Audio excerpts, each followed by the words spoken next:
Go? Go, Brett. Okay, so I'd like to thank you for looking at my presentation again. So, let's go through this. This is my title of my slide, Xbox Privileges, why I think I should get my Xbox back, and what I'm willing to do to get my Xbox back. My introduction. After looking for countless sources for my presentation, such as articles, how to be persuasive, and even a video on how to tie a tie, I'm happy to present my ideas and my thoughts upon your eyes. Here's a list that I have, a simple list rather, that I've proposed explaining the main privileges for the Xbox if these terms are agreed to.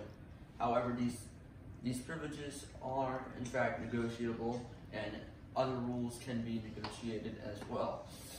The first one we have here is Xbox time. I propose 3 hours daily for Xbox time, but again, this can be negotiated. Playtime is available from 10 a.m. to 10 p.m., but however, I need to clarify that the 3 hours are still applicable here, and that doesn't mean I can play more than 3 hours from in between that time. So, those are the main things I want to discuss. Now the graph. What this graph represents here, if you look on the bottom, you can see Xbox time representing 3, standard shortage representing 1, schoolwork representing 3, and other 17. If you add these numbers up, you get a total of 24, and this 24 represents the amount of hours in a day. So, here, Xbox time representing 3 hours, which is approximately, well not approximately, it equals 12.5% of 24 hours. Same as schoolwork and standard chores, which I actually haven't discussed yet, but we will get more into that. Schoolwork, I say 3 hours a day, which is also 12.5. And the standard chores, 1 hour, which is very small. But I'll get more into that later. It represents a tiny amount, 4.17%. Remember that number, 4.17%. Alright, part 2 is my reasoning. So I have 3 main reasons here before me. The first reason why I want my Xbox back is the fact that things are getting a little bit boring considering our situation with, you know, virus. Anyway, because since it's a little boring, and although I do have some media to communicate with my friends, it's like the majority of my friends communicate with me via Xbox. So that's one of the reasons why I want this Xbox, is to communicate with friends more. The second reason here is that there's more things that I would like to do from day to day, not excluding chores, because I know you can do a lot more chores. But I also want to enjoy these days more, you know what I'm saying? The third reason here, which somewhat branches off from reason 2, is that I like to play the Xbox, and you know, stemming off from the fact that I like to enjoy my days more. It'd just be nice to have it again after a while, you know? So that was my main reason. Now, something I need to address here is this model right here. So, what this represents here, if you look at the peak right here, that represents me. I can go down 2 different paths, alright?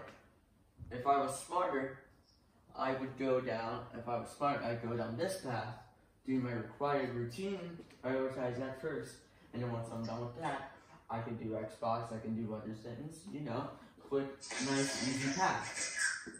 Now, if I decide to take a stroll onto this path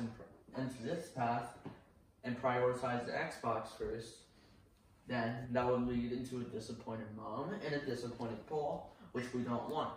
Now, the reason why I'm explaining this is to let you guys know that I'm aware of this situation right here, and I know I've done this before, which I will propose that if I go down this path that will shave off an hour from the next day screen time.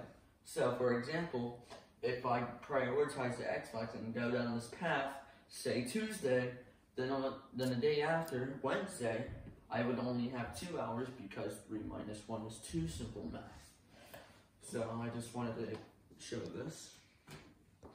Here's a quick little statistic. It says that 65 million people used Xbox service. Now, I wanted to show this because I'm not one of small number, I'm actually one of a big number. 65 million people, think about that, that's a lot. Now, I don't want to be left out. I don't like being left out, usually. So, I just wanted to show this. And now, on to the meat and the bones of this presentation. Part 3 is my offer.